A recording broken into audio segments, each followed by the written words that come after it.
IMS 2025 ada mobil yang bisa menempuh jarak hingga 1300 plus hanya dengan satu tangki bensinnya aja. Yap, kenalin, ini dia Jeku J6 SHS alias PHEV. Apa aja yang menarik dari mobil ini? Langsung kita ulas. Let's go.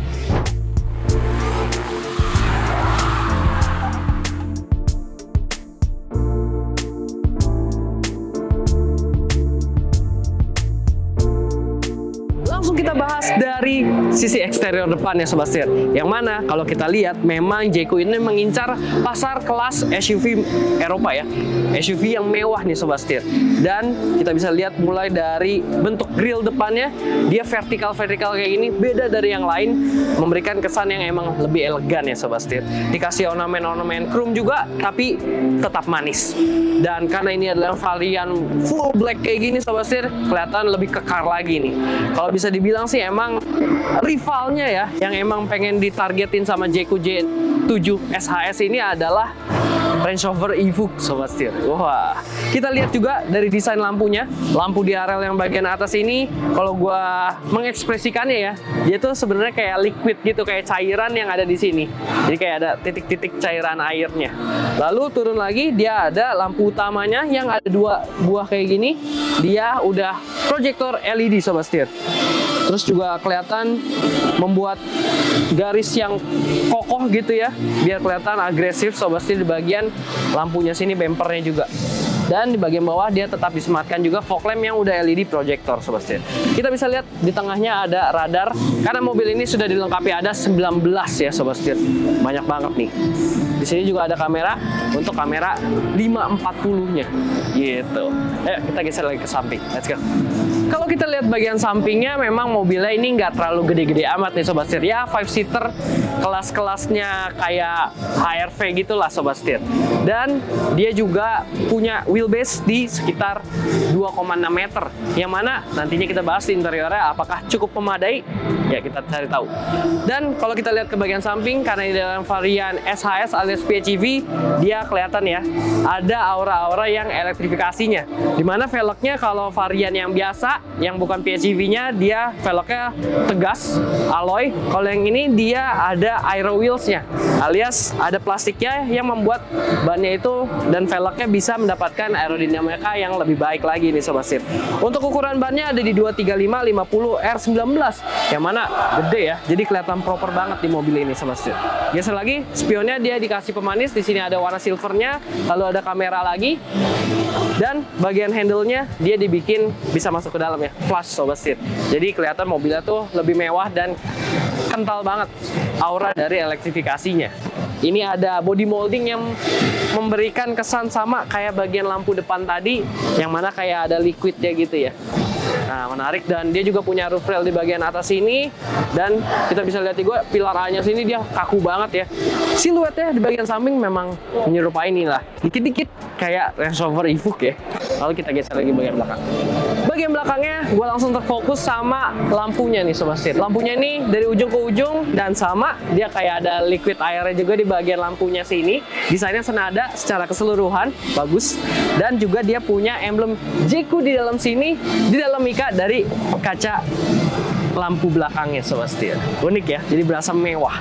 Lalu kita lihat ke atas, ada spoiler dan high mount stop lamp yang kebelah dua kayak gini, panjang Sobat Setir lampunya, kelihatan sporty. Dan dia menyematkan ini nih, wiper belakang yang disematkan di bawah spoiler belakangnya ini biar kelihatan lebih clean. Wah, nice. Dan juga dia ada defogger belakangnya Sobat Setir. Kita lihat juga di sini J7 dan di sini PHEV-nya. Yap, varian SHS ini adalah PHEV. Bagian bawahnya diberikan aksen silver, pemanis, dan diffuser kayak gini, tapi knalpotnya tetap diumpetin karena emang lebih ingin menunjukkan kalau mobil ini tuh elektrifikasinya gitu Sobat Setir. Lalu di bagian bumper samping juga diberikan aksen lagi yang tegas vertikal kayak gitu ya, biar berasa bodinya lebar. Sekarang kita buka, dia udah power back door juga tentunya, elektris Sobat Setir. Dan kalau secara dimensi memang kan dia di 4,5 meter, tapi bagasinya ini dirasa ya cukup lah, dimana buat koper gede 2-3 bisa masuk sini. Dan juga dia masih ada storage lagi buat kita penyimpanan di bawahnya, dan juga dia pelipatan kursi depannya yang tengah bisa 40-60. Di sini juga disematkan ada beberapa ini ya, gantungan nih Sobat Setir, unik banget. buat kita gantung-gantung barang, tapi di bagian atas sini. Terus di sini juga ada buat taruh toolkit gitu. Nice ya. Yuk kita sekarang bahas terkait jantung pacunya yang menarik memang dari mobil ini. Let's go.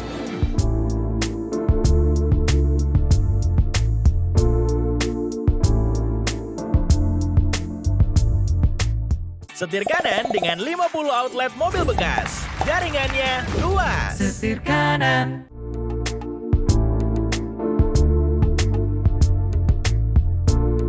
Sistem PHEV dari mobil ini disebutnya Super Hybrid System (SHS) Sobat Setir, yang mana dia dibekali baterai 18,3 kWh dan bisa menempuh jarak kalau mobil ini pakai mode full EV-nya bisa sampai di 100 kilo. Yang mana emang lebih super nih daripada PHEV yang lain. Kalau di Indonesia rata-rata di 60 kilo atau 80 kilo mode full EV-nya, yang ini bisa di 100 kilo sendiri Sobat Setir. Sekarang kita geser lagi ke bagian depan, dan kalau yang sebelah kanan dari mobil ini untuk charging port ya, dia bisa AC/DC kayak tadi ya Sobat Setir. Jadi bisa fast charging juga. CCS Type 2 gini, gampang, udah banyak lah common di Indonesia. Yang sebelah sananya buat tangki bensinnya di 60 liter Sobat Setir. Nah ini dia jantung pacunya Sobat Setir. Dia ada di 1500 turbo dan dibekali juga si baterai dan motor listriknya. Yang mana output maksimalnya ada di 301 horsepower dan 525 Nm. Dia menggunakan penggerak depan ya, front wheel drive Sobat Setir. Untuk varian yang SHS alias yang PHEV, tapi varian yang full bensinnya dia ada yang tipe all wheel drive ya, jadi bisa semi-semi off-road Sobat Setir. Dan ini dia yang membuat mobil ini beda dari yang lainnya karena bisa 1300 km lebih Sobat Setir. Udah dites sama Jeku di Indonesia, hanya butuh satu tangki aja, 60 liter itu gokil ya. Dan artinya mobil ini konsumsi bahan bakarnya luar biasa banget. Gue sendiri penasaran, pengen tes berapa sih angka konsumsi bahan bakarnya. Gue sih suka karena kita nggak perlu ribet-ribet ngecas nih kalau pakai PHEV kayak gini ya. Asik Sobat Setir. Oke, kita lanjut ke interiornya. Let's go.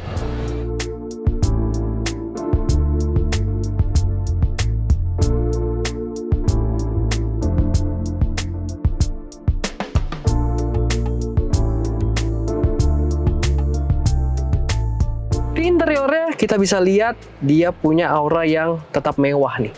Dan desainnya unik, punya ciri khas sendiri gitu ya Sobat Setir, nggak ada niru-nirunya. Dan emang kalau kita lihat dari desain setirnya mirip nih sama saudaranya, karena emang Jeku juga part of Chery ya, dimana tapi gue bisa rasain kalau posisi duduknya ini dia bisa tilt teleskopik nih Sobat Setir. Kursinya bisa elektris juga, untuk turun naik rebahnya juga. Posisi nyetirnya gue bisa dapat feeling kalau setirnya ini bisa lebih turun nih daripada yang kemarin gue udah cobain ya di saudaranya. Yang mana artinya untuk posisi nyetir harusnya jauh lebih relax lagi, lebih enjoy lagi. Kita bisa lihat di sini dia punya dashboard yang flat. Rata-rata dia garis-garis aja, mau vertikal atau horizontal, membuat kesan dashboard itu lebar, lapang Sobat Setir. Ornamen-ornamen chrome hadir di sini.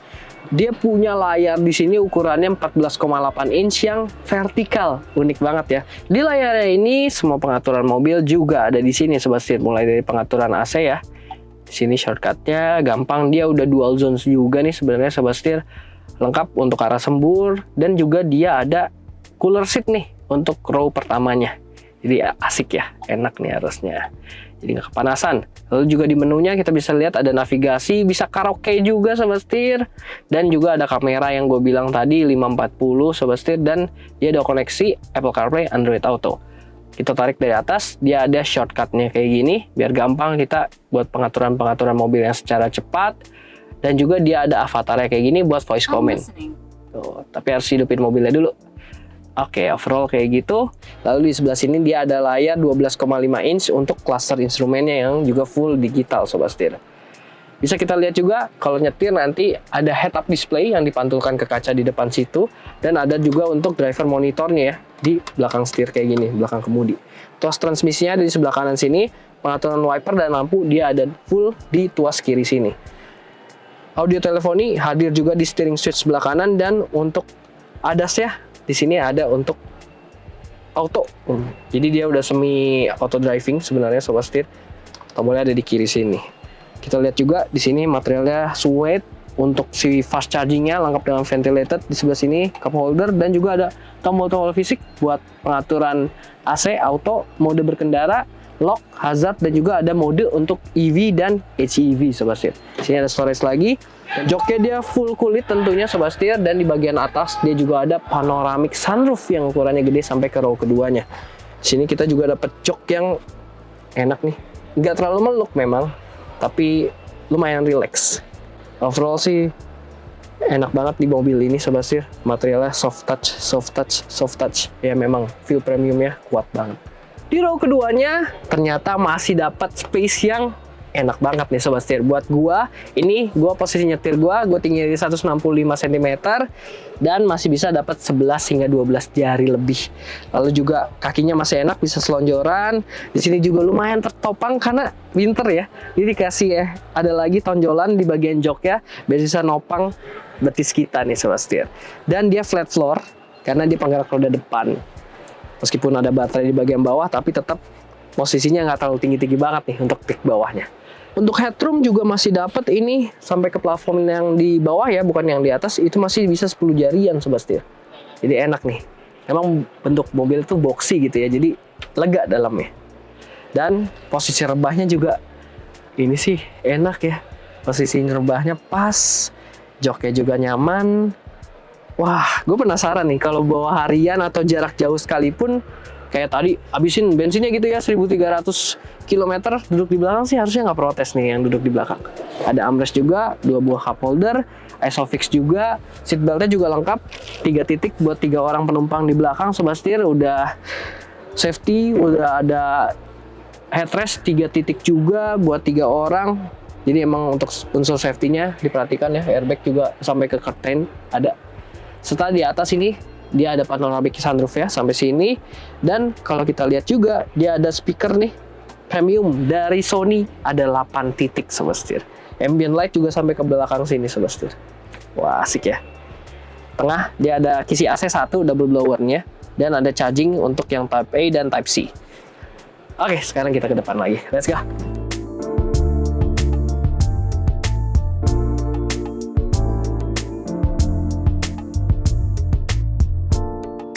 Oke Sobat Setir, jadi itu dia first impression kami terhadap Jayco J7, yang mana menurut gue pribadi ini bisa jadi alternatif baru nih buat kalian yang pengen ngerasain mobil electrify tapi tanpa perlu ribet ngecas atau khawatir tentang range baterai, karena mobil ini bisa dicas dan juga bisa diisi bensinnya. Dan untuk rentan harga ini pre-booknya udah dibuka ya di IMS, itu di 499 sampai di 599 juta rupiah, yang mana yang varian SHS alias yang PHEV itu paling mahalnya. Tapi ya dengan teknologi super hybrid system, gue bisa bilang sih Jayco J7 ini bisa menjadi mobil yang efisien tapi juga canggih dan tetap harganya itu ekonomis ya Sobat Setir. Ya, kelas PHEV SUV kayak gini sih baru dia nih sekarang yang berani masukin ke Indonesia.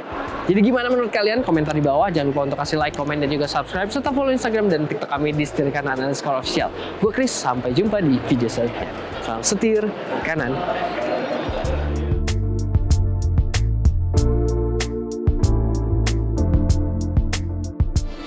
Punya, gue ngomong apa sih? Kenapa gue timpalin lagi?